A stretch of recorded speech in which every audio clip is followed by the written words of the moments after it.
Hey guys, Betty McJay here. Real quick, I just wanted to show you my Harbor Freight Predator 3500 generator.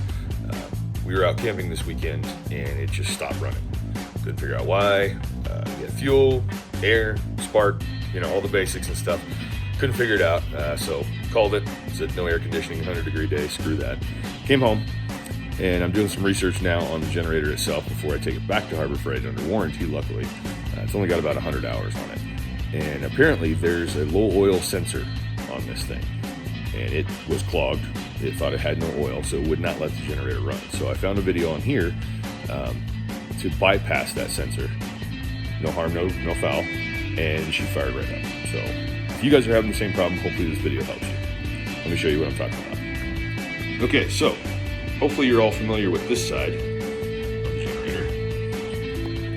You got canister, air intake, spark plug, oil fill, all that good stuff. I took this side off because I wasn't quite sure what I needed to get into here as far as carburetor and stuff like that. But actually, all you need to do is come around the front. So here I got the battery pulled out. Take this screw off here. You can take this one off. You don't really need to, I don't think. And then on the top, take these two screws out. All right, and then on this side, pull side, there's three 10-millimeter bolts right along the bottom here. Take those out as well. Oh yeah, you got to take off the back cover here. You can really just undo these three ones on this side because you just need to pull this cover off.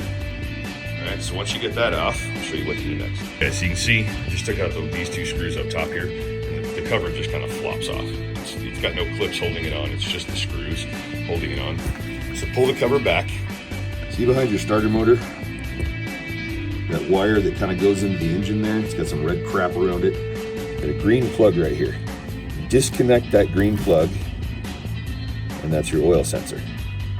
Button it all back up and it should fire right up. Red wire, follow it down, under your starter, unplug green connection. Just leave it bare, it's fine, not a big deal.